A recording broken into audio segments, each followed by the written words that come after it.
Wait a minute, I hear something. Dr. Movie! Dr. Movie! Blueberry News! Dr. Movie! Dr. Movie! Yeah!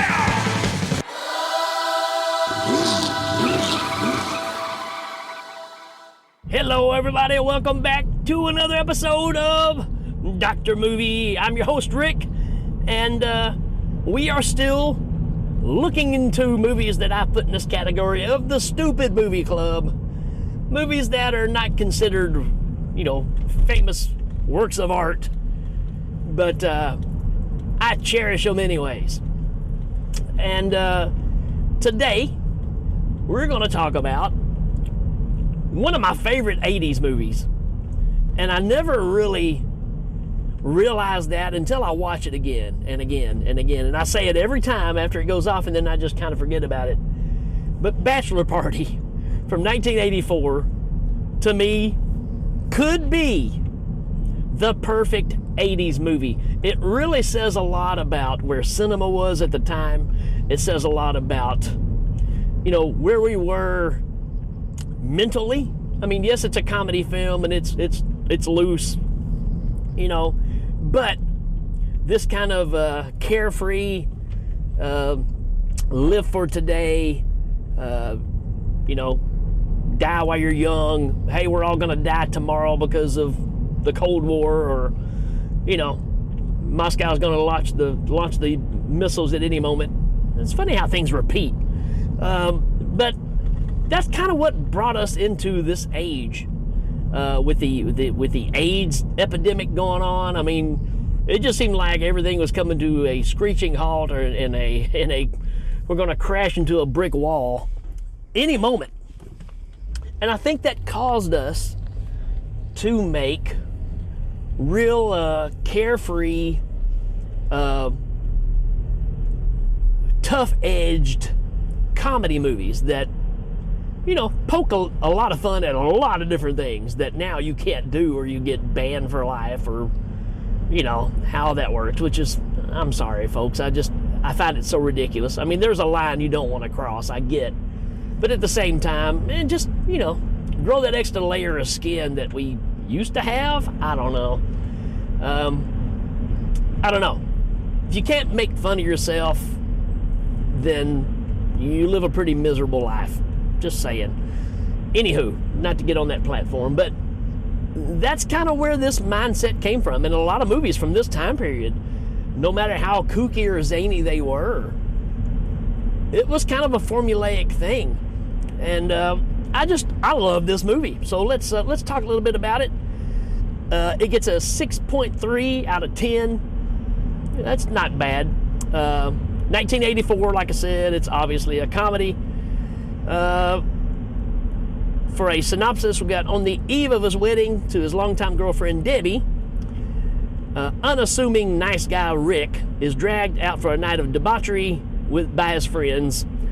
The gang includes a cocky Jay, self-appointed ringleader of the party, and a depressed, recently divorced Brad, which is hilarious.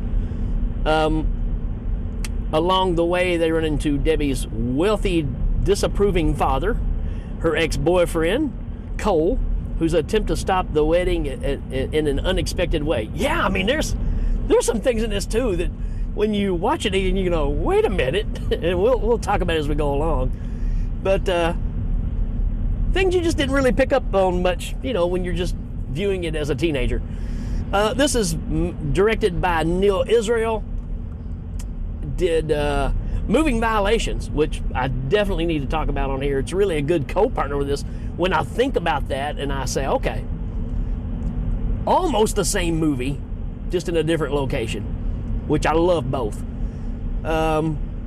He did several of the Police Academy sequels, so again, kind of formulaic. You kind of see where things are going. Why to watch? Do we have a why to watch here?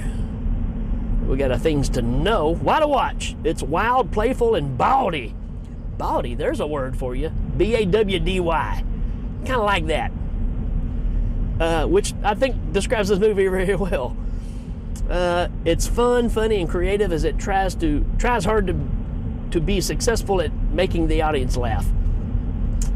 Yeah, and that falls on the shoulders of several people in this movie instead of it being a showcase of one. Bachelor Party is seriously funny, it's predictable and silly, especially the end, but it's all in good fun. Totally agree. I think that's what I like about it, right? It's that escapism thing, it's funny, and let's get to the meat and potatoes of this thing. Who stars in this? Well, Tom Hanks playing Rick Gasco, which, I'm going to be honest with you, you think about all the movies Tom Hanks is known for, this is my favorite performance in a movie by Tom Hanks. I guess because I wanted to be this Rick. I mean, he did the Ricks proud in this movie because he's everything I always wanted to be. And there's so many sides to this character that are unpredictable that I think really makes this character work. But for the most part, he's basically who I was as a teenager. I was baldy, right? Not balding, but baldy. When people would come out and, or come up to me and give me some kind of credentials of how important they were, I would do the golf clap to them. Oh, well, you must be happy with it. Your mother must be proud. I mean, I was that kind of person. All of you that's known me since the podcasting years, you're seeing Rick Light. Because I grew up with George Carlin, Sam Kinison, Andrew Dice Clay. It really took nothing for me to put you in your place, if you know what I mean.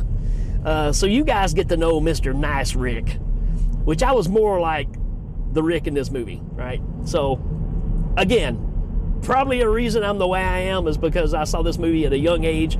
Me and my best friend Jeff Whitworth, we were watching it at his house. We watched, it's funny how you remember things, right? We watched Bachelor Party, we watched DC Cab, and we watched Kiss Animalize Alive. And it's amazing. It's one of those nights where all these things just worked magically for our age, right? We're 14 years old, maybe 15 at this point. This was the perfect night, right? And of course, we're staying up watching this movie late because this movie's got some nudity and stuff, and nudity, and what good times, man. We got Tom Hanks, we've got Tony Catan in this. Very early role for her.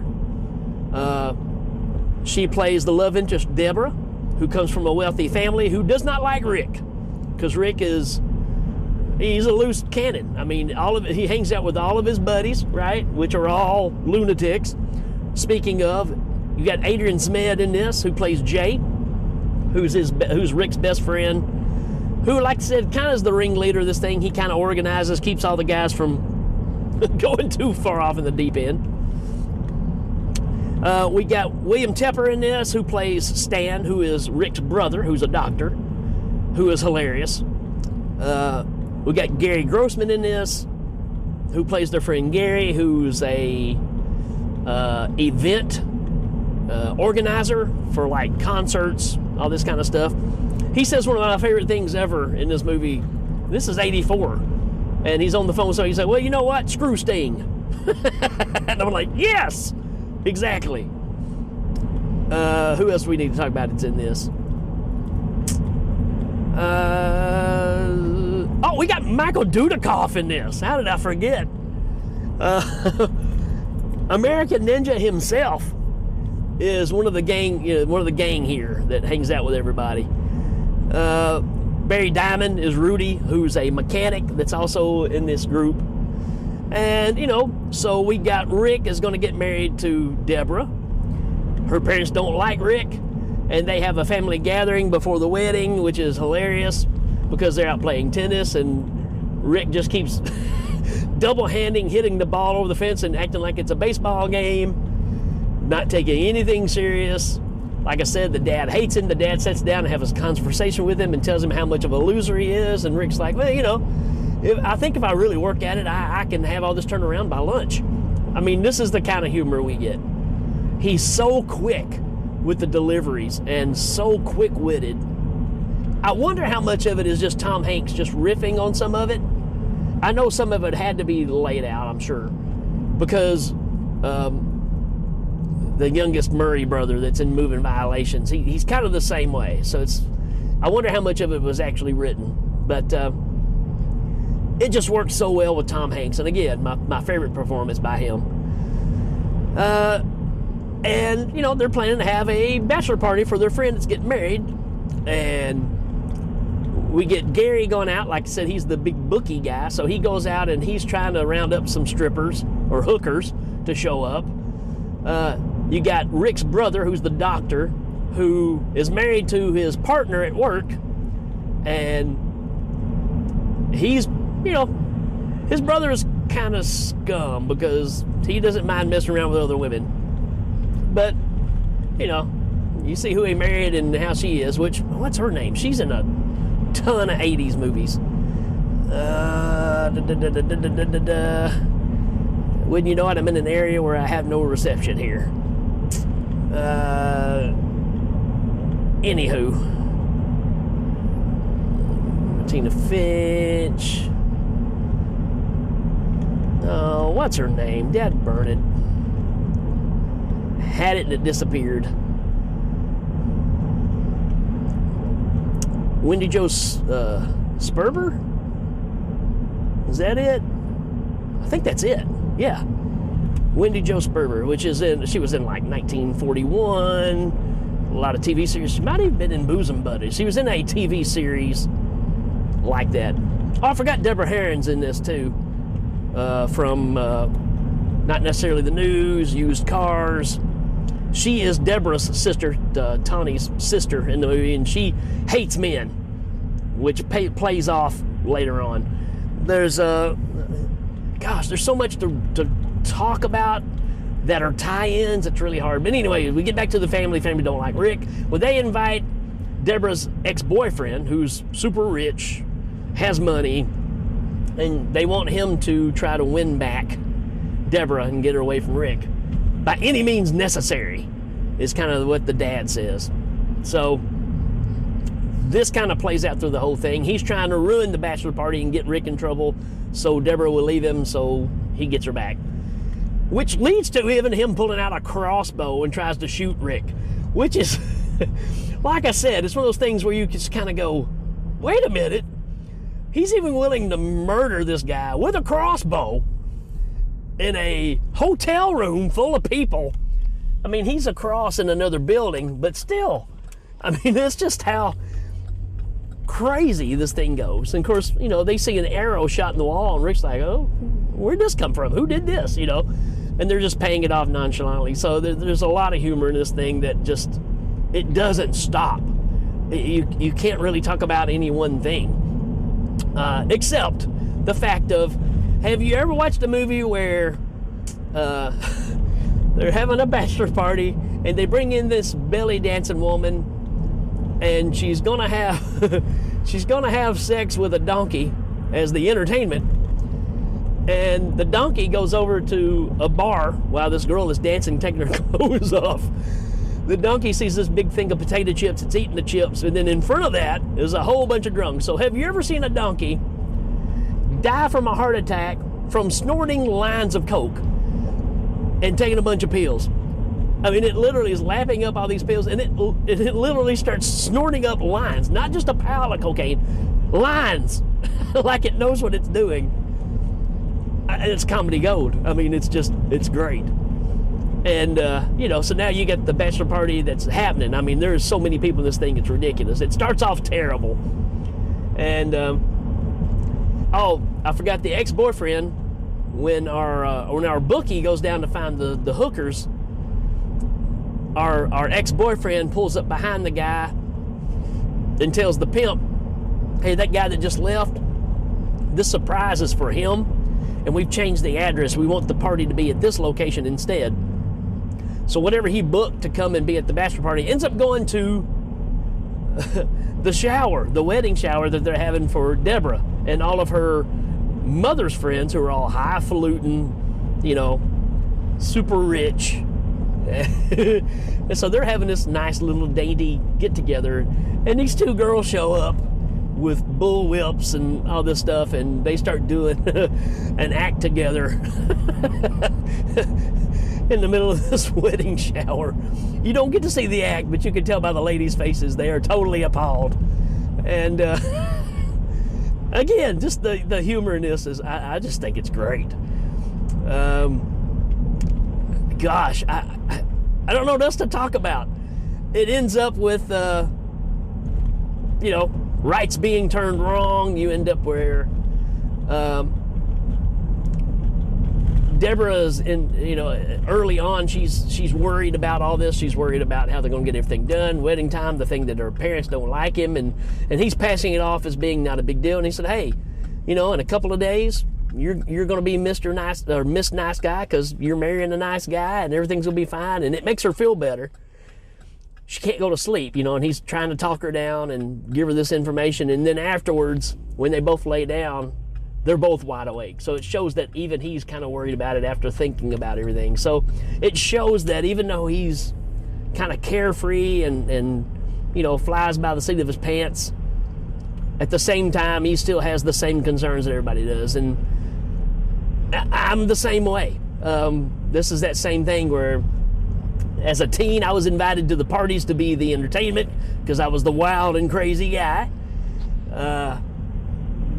But at the same time, I still had the same concerns and wants and needs of any individual person of the time. So, one of those personal things I had to deal with was I was kind of the class clown.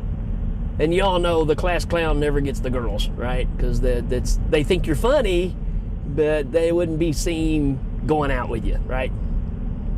So, not that I'm saying that it's really an issue. I ended up with who I'm supposed to be with. But it's that thing of, you kind of see that play out, and it's true. It's a true thing. But you know what? It is what it is. You're not going to hear me cry about it, because life works out the way it is. As long as you're comfortable with who you are, none of the rest of it matters. So, anywho, I don't know why I even got into all that. But, I don't know, man. I think this movie is special in a weird kind of way, because it is seedy.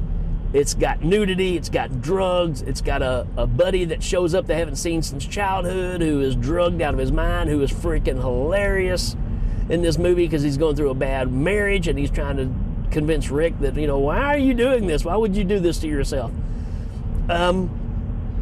I just love this movie. And the fact of, by the end of it, it all works out. You have to talk about where the ex-boyfriend kidnaps Deborah and takes off with her, and he steals a city maintenance truck to do so. Now, Rick, as a profession, is a school bus driver for a Catholic school, which is hilarious all in itself. So you get this chase scene where this guy has stolen a city maintenance truck, who has a guy sitting on the back that sets out the cones on the road. So so now you get this chase scene where Rick is chasing this truck in his school bus with all of his buddies in there with him, and this guy is driving, and there's a guy on the back that's setting out cones while they're driving 60, 70 miles an hour. It's just funny. I mean, it just is. So I don't know what else to say about this one. To me, this is just another great example. If somebody comes up and says, hey, what was the 80s like? You can kind of just throw this movie in and go, here's what we thought it was like. Here's the kind of stores that we shopped in. Here were the just the way that we dealt with things. I mean, it really shows a lot of things in a weird and campy kind of way. But anyways, after this chase scene, they end up in a movie theater to hide.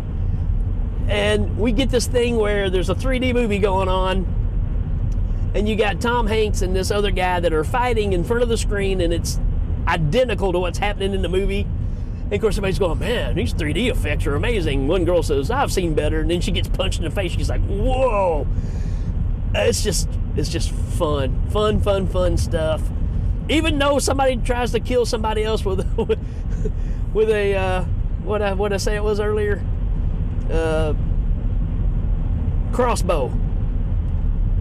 I mean, it's like, you might be taking this a little too far. So if you like Police Academy, if you like moving violations, I mean, there's really, these are like continuations of each other. I really think that. I highly recommend this one. You can't go wrong with it. It's a 5 out of 5 for me. The perfect 80s movie. Yep, I said it. There you go. So let me know what you think if you're a fan of this one.